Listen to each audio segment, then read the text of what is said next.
Exercise 8.1 का question number 5 देखते हैं। फिफ्थ क्वेश्चन में बोल रहा है show that if the diagonals of a quadrilateral are equal and bisect each other at right angles then it is a square. देखो ये जो क्वेश्चन है पिछले क्वेश्चन का जस्ट रिवर्स है। पिछले क्वेश्चन में आपको ये बोला था कि एक स्क्वायर है और उस स्क्वायर के डायगोनल्स इक्वल होते हैं, डायगोनल्स बाइसेक्ट करते हैं 90 डिग्री पे। ये चीज आपको प्रूफ करना था। अब आपको यहाँ पर ये गिवन है कि डायगोनल्स एक दूसरे को बाइसेक्ट कर रहे हैं और डायगोनल्स इक्वल भी हैं और जो बाइसेक्ट कर रहे हैं वो 90 डिग्री पे बाइसेक्ट कर रहे हैं। अब आप ये प्रूव करो कि वो जो क्वाड्रिलेटरल है वो एक स्क्वायर है। ठीक है, बहुत ही सिंपल है, थोड़ा सा लेंथी जरूर होगा लेकिन ये सिंपल क्वेश्चन है। कैसे सॉल्व करेंगे चलिए व्हाइट बोर्ड में देखते हैं। देखो जैसा कि मैं आपको बोला कि ये जो क्वेश्चन है प्रीवियस क्वेश्चन का जस्ट रिवर्स है या फिर उल्टा है। प्रीवियस क्वेश्चन अगर आपने नहीं देखा है तो इस वीडियो के डिस्क्रिप्शन बॉक्स में आपको प्रीवियस वीडियो का लिंक मिल जाएगा, आप जाके उसको जरूर देखना। तो देखो यहाँ क्वेश्चन में अपने को क्या क्या गिवन है। एक क्वाड्रिलेटरल है। अब इस क्वाड्रिलेटरल के डायगोनल्स जो है वो आपस में इक्वल है। तो ये मैं बना लेता हूं डायगोनल। ये हो गया ए बी सी डी। तो आपको गिवन है कि AC जो है ये इक्वल होगा BD के। ये क्वेश्चन में आपको बता दिया है, जबकि प्रीवियस क्वेश्चन में हमने ये चीज को प्रूव किया था। ठीक, अब यहां पर एक चीज और बोल रहा है कि ये अपना सेंटर पॉइंट मान लेते हैं। ये बोल रहा है कि डायगोनल एक दूसरे को बाइसेक्ट कर रहे हैं राइट एंगल पे। ये चीज भी हमने प्रीवियस क्वेश्चन में प्रूव किया है और यहां आपको गिवन है। तो बाइसेक्ट कर रहे हैं का मतलब क्या हुआ, AO जो है OC के इक्वल हो गया। AO इक्वल्स टू OC, साथ ही BO जो है OD के इक्वल हो जाएगा। ठीक है, और ये भी आपको बता दिया कि ये जो चारों एंगल होंगे ये 90 डिग्री के होंगे। ठीक है, तो जब हम लोग क्वेश्चन को सॉल्व करेंगे तो आपको समझ में आ जाएगा किस किस को यहाँ पर इक्वल करना है, क्योंकि ये चारों के चारों 90 डिग्री है तो हर तरफ से ये एंगल इक्वल होगा। अब हम लोग को प्रूव क्या करना है वो अलग लिख लेते हैं। टू प्रूव, आपको ये प्रूव करना है कि ABCD एक स्क्वायर है। तो एक स्क्वायर है का मतलब आप इसको कैसे प्रूव कर पाओगे, उसके प्रॉपर्टीज से। आपको पता है कि एक स्क्वायर का सबसे पहला प्रॉपर्टी ये होता है कि उसके चारों साइड्स आपस में इक्वल होते हैं। तो हम लोग को सबसे पहले यही प्रूव करना है कि इसके जो चारों साइड्स हैं वो आपस में इक्वल है। तो पहला चीज मैं लिख लेता हूं कि इसमें हमको प्रूव करना है कि AB इक्वल होगा BC के, इक्वल होगा BC CD के, और ये इक्वल होगा DA के। ये चारों साइड्स आपस में इक्वल है, ये चीज अपन को प्रूव करना है। इसके अलावा देखो अगर हम सिर्फ इतना प्रूव कर दें कि ये चारों साइड्स आपस में इक्वल है तो ये प्रूव नहीं होगा कि एक स्क्वायर है, क्योंकि एक रोम्बस के भी चारों साइड्स इक्वल होते हैं। ठीक है, तो यहां पर हम लोग को ये चीज प्रूव करना पड़ेगा कि इसके एंगल्स जो हैं ये 90 डिग्री के हैं, क्योंकि रोम्बस के केस में एंगल्स 90 डिग्री के, सारे एंगल्स 90 डिग्री के नहीं हो सकते। तो अगर हम ये प्रूफ कर दें कि इसके चारों एंगल्स 90 डिग्री के हैं तो ये प्रूफ हो जाएगा कि ये एक स्क्वायर है। तो सेकेंड चीज हमको ये प्रूफ करना है कि इसके जो एंगल्स है, angle A plus angle B is equals to angle B is equals to angle C is equals to angle D, ये सारे के सारे 90 डिग्री के हैं। ठीक है, तो सिर्फ दो चीज हम लोग को प्रूफ करना है जिससे ये प्रूफ होगा कि ये एक स्क्वायर है। अब ये जो दो चीज हम लोग को प्रूफ करना है इसके लिए बहुत लेंथी प्रोसेस है, लेकिन प्रोसेस बहुत इजी है। एक एक करके आप ध्यान से देखते जाओ। सबसे पहले हम लोग को ये चीज प्रूफ करना है कि ABCD DC और DA आपस में इक्वल है। तो इसके लिए हम लोग क्या करेंगे, ट्राइंगल्स को कॉन्ग्रेंट प्रूफ करेंगे। कॉन्ग्रेंट प्रूफ करने से क्या होता है, उनके करस्पॉन्डिंग पार्ट्स इक्वल होते हैं। ठीक है, तो यहां पर अभी मैं लूंगा ये वाले ट्राइंगल और ये वाले ट्राइंगल को पहले। ठीक है, तो इसमें से क्या होगा, देखो in triangle AOB and triangle DOC, इन दोनों ट्राइंगल में अपन को क्या क्या गिवन है। आपको क्वेश्चन में बता दिया है कि AO जो है OC के इक्वल है। AO OC के इक्वल है। AO इस वाले ट्राइंगल में है और OC जो है ऊपर वाले ट्राइंगल में है। मैं लिख लेता हूं AO इक्वल्स टू OC। इसके बाद क्वेश्चन में और गिवन है कि BO OD के इक्वल है। तो BO नीचे वाले ट्राइंगल में है, OD ऊपर वाले ट्राइंगल में है। BO इक्वल्स टू OD, साथ में लिख लेता हूं मैं गिवन, ये दोनों गिवन है। अब इसके अलावा ये साइड तो हमको इक्वल प्रूफ करना है, इक्वल तो गिवन नहीं है, लेकिन यहां पर आप एंगल देखो, इन दोनों साइड्स का जो इंक्लूडिंग एंगल है ये दोनों इक्वल है, क्योंकि बता दिया आपको क्वेश्चन में कि जो डायगोनल्स है ये परपेंडिकुलर बाइसेक्टर है या फिर बाइसेक्ट कर रहे हैं 90 डिग्री पे, तो इसके चारों साइड्स जो है 90 डिग्री के हैं। तो मैं नाम दे देता हूं, एंगल 1 है, 2, 3 है, 4, तो मैं लिख सकता हूं एंगल 2 एंगल 4 के इक्वल है। आप दूसरे तरीके से भी लिख सकते थे, अगर आपको ये गिवन नहीं होता कि ये दोनों एंगल 90 डिग्री के हैं तो आप ये लिख सकते थे कि एंगल 2 एंगल 4 इक्वल है, क्योंकि वो वर्टिकली ऑपोजिट है और वर्टिकली ऑपोजिट एंगल हमेशा इक्वल होते हैं। तो यहां मैं लिख लेता हूं angle 2 is equals to angle 4, या फिर आप डायरेक्ट लिख सकते हो ईच 90 डिग्री, या फिर वर्टिकली ऑपोजिट एंगल भी लिख सकते हो। ठीक है, तो आप देखो यहां पर एस ए एस से ये दोनों ट्राइंगल आपस में कॉन्ग्रुएंट प्रूफ हो गए। मैं लिख लेता हूं AOB, triangle AOB is congruent to triangle DOC by SAS congruence rule. ठीक है, ये जो एंगल है दो साइड्स के बीच में आ रहा है, इसलिए मैं SAS लिख सकता हूं। ठीक है, तो अगर अब ये दो ट्राइंगल आपस में कॉन्ग्रुएंट है तो इनके करस्पॉन्डिंग पार्ट्स आपस में इक्वल होंगे। तो आप देखो इस वाले ट्राइंगल में AB और ऊपर वाले ट्राइंगल का CD, ये दोनों आपस में इक्वल होंगे। मैं लिख सकता हूं AB equals to CD by CPCT। ठीक, आपको ध्यान में रखना है कि आपने कौन कौन से ट्राइंगल्स को कॉन्ग्रुएंट प्रूफ किया है, क्योंकि आगे चल के इन्हीं कॉन्ग्रुएंट ट्राइंगल्स के और भी करस्पॉन्डिंग पार्ट्स को इक्वल करने की जरूरत पड़ेगी, जिससे हम बाकी चीज को भी प्रूव करेंगे। ठीक है, तो सॉरी, फिलहाल मैं ये लिख लेता हूं कि ABCD आपस में इक्वल है। ये हो गया अपना इक्वेशन नंबर 1। अब इस क्वेश्चन में आप देखो, इस क्वेश्चन में जो क्वाड्रिलेटरल गिवन है इसमें आपको डायगोनल्स इक्वल गिवन है और बाइसेक्टर है ये भी बता दिया है, 90 डिग्री में बाइसेक्ट कर रहे हैं ये भी बता दिया है। तो आप क्या कर सकते हो, आप इन दो ट्राइंगल को कंप्लीट प्रूफ करने के बजाय आप लिख सकते हो यहां पर सिमिलरली। इसी तरह से ये जो दो ट्राइंगल है ये भी आपस में कॉन्ग्रुएंट होंगे। ट्राइंगल AOD, ये वाला triangle is congruent to triangle BOC। ठीक है, आप चाहो तो पूरा प्रूफ भी कर सकते हो, सेम मेथड रहेगा, सारी चीजें सेम आएंगी, इसी तरीके से SAS से आप उसको प्रूफ कर सकते हो। लेकिन क्योंकि सब सिमिलरली है, एक ही तरह होगा, सिमिलर तरीके से होगा, तो हम डायरेक्ट लिख सकते हैं सिमिलरली ये दो ट्राइंगल भी आपस में कॉन्ग्रुएंट होंगे। और अगर ये दो ट्राइंगल आपस में कॉन्ग्रुएंट होंगे तो हम बोल सकते हैं कि AD जो है ये BC के इक्वल होगा, AD इक्वल हो जाएगा BC के। ठीक है, बाई CPCT। क्यों इक्वल होगा, क्योंकि करस्पॉन्डिंग पार्ट्स है उसके। इसको मैं देता हूं इक्वेशन नंबर 2। अब आप देखो हमने ये प्रूफ किया है कि ये साइड इसके इक्वल है और ये साइड इसके इक्वल है, लेकिन इससे ये प्रूफ नहीं होता कि चारों के चारों आपस में इक्वल है। ठीक है, ये दोनों आपस में इक्वल हो गए, ये दोनों आपस में इक्वल हो गए। अब हम लोग को क्या करना पड़ेगा, या तो इसको इक्वल प्रूफ कर लो, या इसको और इसको इक्वल प्रूफ कर लो, या फिर इसको और इसको इक्वल प्रूफ कर लो, या इसको। बोलने का मतलब है कि आप दो एडजेसेंट साइड्स को इक्वल प्रूफ कर लो। एडजेसेंट मतलब एक के बाद एक लगे हुए। तो मैं क्या करता हूं, मैं एक काम करता हूं, ये वाला ट्राइंगल और ये वाला ट्राइंगल ले लेता हूं और उसमें से मैं प्रूफ कर दूंगा, सॉरी, ये वाला ट्राइंगल और ये वाला ट्राइंगल ले लेता हूं, ऊपर के दो ट्राइंगल, इसमें से ये प्रूफ हो जाएगा कि ये वाला साइड और ये वाला साइड आपस में इक्वल है। ठीक है, अब यहां पर आप सिमिलरली नहीं लिख सकते। ठीक है, क्योंकि ये तो ऑपोजिट ट्राइंगल्स थे तो हमने प्रूफ किया, और ये भी ऑपोजिट ट्राइंगल्स थे इसलिए सिमिलरली लिख लिया, लेकिन यहां पर आपको साथ वाले ट्राइंगल्स लेना है। ठीक है, तो आप अलग से प्रूफ कर लो इसको। In triangle AOD and triangle DOC। ठीक, इन दोनों ट्राइंगल में क्या क्या है देखो। सबसे पहले तो यहां देखो AO जो है OC के इक्वल हो जाएगा। ये वाले ट्राइंगल में AO आ रहा है और ऊपर वाले ट्राइंगल में OC आ रहा है। AO इक्वल्स टू OC, क्यों, क्योंकि गिवन है हमको। ठीक है, तो आप साइड में लिख लो गिवन। इसके बाद आपको ये देखो OD जो है दोनों ही ट्राइंगल में है, तो हम लोग लिख सकते हैं कॉमन है, OD इक्वल्स टू OD। ये आ गया आपका कॉमन साइड। तीसरा आप इसमें क्या लिख सकते हो, तीसरा चीज आप देखोगे तो यहां पर एंगल 1 और एंगल 2 आपस में इक्वल है। ठीक है, तो मैं लिख लेता हूं angle 1 equals to angle 2 each 90 degree. ठीक है, यहां पर आप वर्टिकली ऑपोजिट एंगल नहीं लिख सकते क्योंकि ये वर्टिकली ऑपोजिट है ही नहीं, ये तो एडजेसेंट एंगल्स है दोनों।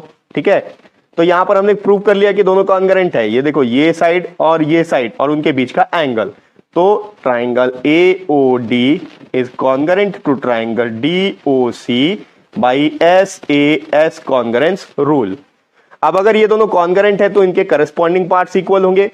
तो इस वाले ट्राइंगल का AD और ऊपर वाले ट्राइंगल का DC या CD दोनों आपस में इक्वल होंगे। तो मैं लिख सकता हूं AD इक्वल टू CD। ये हो गया अपना इक्वेशन नंबर 3। इसका रीजन आप लिख सकते हो बाई CPCT। अब सेम देखो यहां पर हमने इसी तरह से एक और क्वेश्चन को सॉल्व किया था जहां हमने रेक्टेंगल प्रूफ किया था, उसके साइड्स को सॉरी रेक्टेंगल नहीं, कुछ और देखा था, रोम्बस किया था शायद, तो वहां हमने साइड्स को इक्वल बताया था। तो यहां पर भी वही चीज आ गया। देखो इक्वेशन फर्स्ट, सेकंड और थर्ड को अगर आप अच्छे तरीके से देखोगे, एनालाइज करोगे, तो आपको यह समझ में आएगा कि AB जो है यहां पर CD के इक्वल है, CD जो है AD के इक्वल है। तो AB, CD और AD तो इक्वल हो गया। अब ये जो AD है ये BC के भी इक्वल है। तो मैं लिख सकता हूं कि AB equals to BC equals to CD equals to AD, यानी कि ये जो पहला पार्ट है ये हम लोग प्रूफ हो गया। तो यहां पर लिखोगे आप from equation number first, second and third, इन तीनों इक्वेशन से हमको ये पता चलेगा कि AB जो है वो BC के इक्वल है, वो CD के भी इक्वल है और DA ये चारों आपस में इक्वल है। तो पहला पार्ट तो हमने प्रूव कर दिया। एक स्क्वायर होने के लिए जो पहला चीज होता है, पहला प्रॉपर्टी, वो तो हमने प्रूव कर लिया। लेकिन अभी से ये प्रूफ नहीं हुआ है कि एक स्क्वायर है, स्क्वायर के चारों साइड इक्वल जरूर होते हैं और ये हमने प्रूफ भी कर लिया। लेकिन साथ ही साथ एक रोम्बस के भी चारों साइड इक्वल होते हैं। तो इससे ये कैसे पता चलेगा कि ये रोम्बस है कि स्क्वायर है? हमको तो स्क्वायर प्रूफ करना है। तो दूसरा चीज अब हम ये प्रूफ करेंगे कि इसके सारे एंगल्स 90 डिग्री के हैं। ठीक है, तो मैं इसको रब कर लेता हूं और इसका आगे का पार्ट देखते हैं। अब आप थोड़ा सा ध्यान देना, यहां पर हमको ये प्रूफ करना है कि ये चारों angle, angle A, angle B, C और D, ये 90 डिग्री के हैं। इसका मतलब चारों के चारों एंगल इक्वल है। ठीक है, तो पहले हम क्या करेंगे, दो एंगल्स को इक्वल प्रूफ करेंगे। अगर हमने दो एंगल को इक्वल प्रूफ कर दिया तो उसके बाद हम लोग वहां पर कुछ और पैरेललोग्राम्स के रूल लगा के वहां पर उसको ये प्रूफ कर सकते हैं कि ये सारे के सारे 90 डिग्री है। तो अब देखो इसी तरह का एक क्वेश्चन था शायद रेक्टेंगल वाला, जहां पर हम लोगों ने ये फाइंड आउट किया था कि एंगल ये 90 डिग्री का है, तो सारे एंगल 90 डिग्री के हो गए थे। लेकिन उस क्वेश्चन में कंडीशन हमको ये दे दिया गया था कि ABCD जो था वो एक पैरेललोग्राम है, तो उसका हमने यूज कर लिया था, उसका फायदा उठा लिया था। यहां पर इस क्वेश्चन में आपको ये गिवन नहीं है कि ये जो अपोजिट साइड है ये पैरेलल है। आपने प्रूफ जरूर किया है कि ABDC ये सब इक्वल है, लेकिन पैरेलल प्रूफ नहीं हुआ है। तो हम लोग पहले क्या करेंगे, पहले इन ऑपोजिट साइड्स को हम पैरेलल प्रूफ करेंगे। पैरेलल प्रूफ करने के बाद में हम ये प्रूफ कर सकते हैं कि ये जो एंगल्स है ये आपस में इक्वल है। तो पैरेलल हम कैसे प्रूफ करेंगे, देखो अभी हमने एक प्रूफ किया था कि मैंने आपको बताया था कि आप याद रखो कौन कौन से ट्राइंगल को हमने कॉन्करेंट प्रूफ किया है। ठीक है, जो आप कॉपी में बनाओगे तो आपके सामने में रहेगा। हमने प्रूफ किया है कि ये वाला ट्राइंगल और ये वाला ट्राइंगल आपस में कॉन्करेंट है। ठीक है, तो इसके अकॉर्डिंग ये एंगल और ये एंगल आपस में इक्वल हो जाएगा। ठीक, उसी तरीके से ये वाला ट्राइंगल और ये वाला ट्राइंगल आपस में कॉन्करेंट है।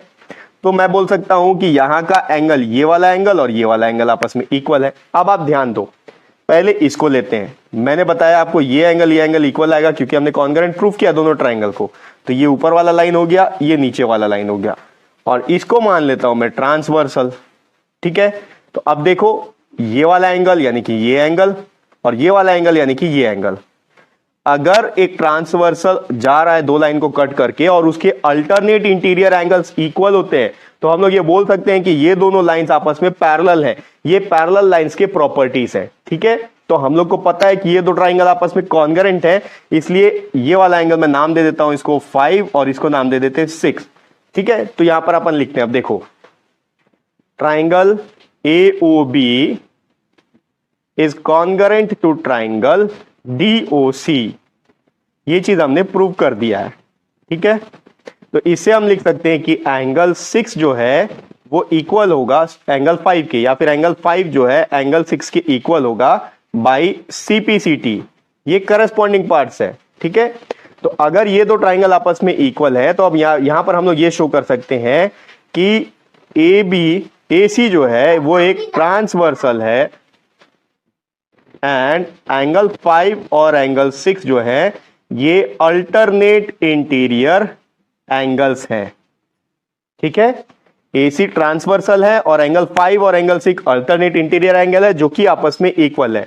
देयरफॉर इसी तरीके इसलिए हम बोल सकते हैं कि ये जो DC है वो AB के पैरेलल होगा, या AB जो है DC के पैरेलल होगा।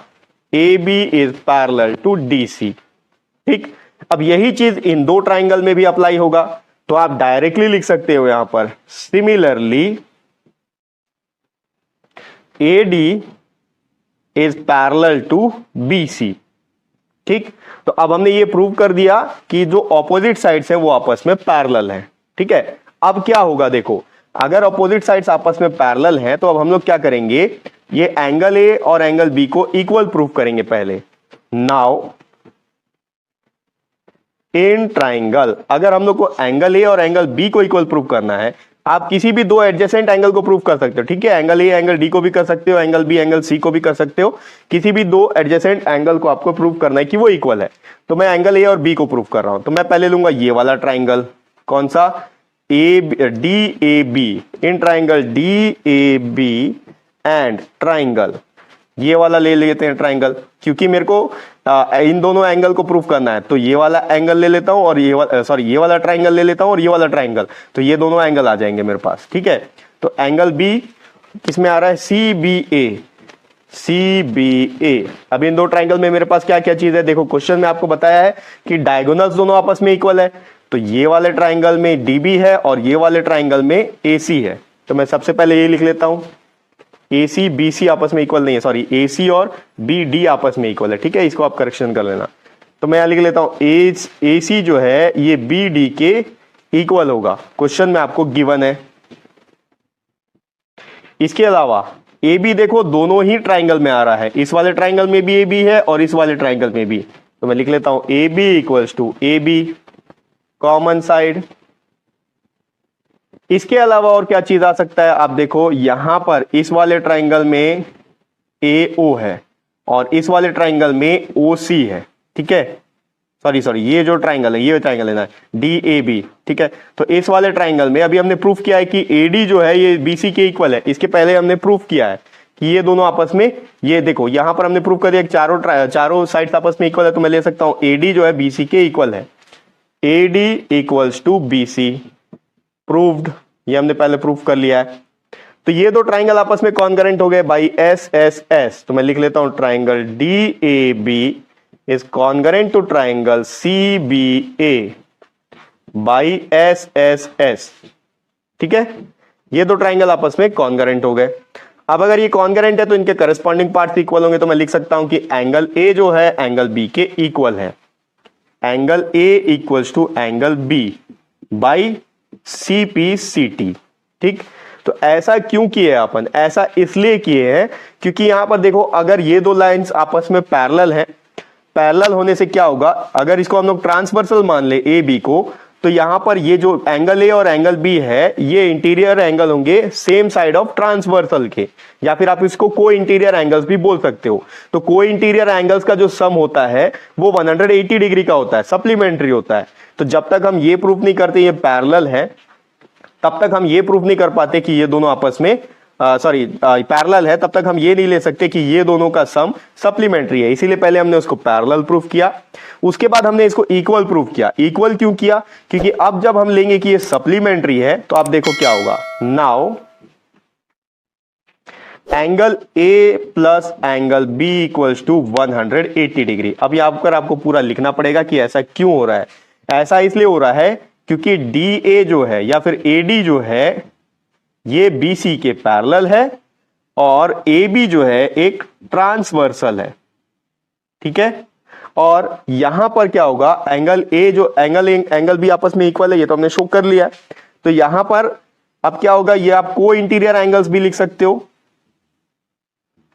ठीक है, को इंटीरियर एंगल्स भी लिख सकते हो, या फिर ये लिख सकते हो कि interior angle on the same side of transversal are supplementary.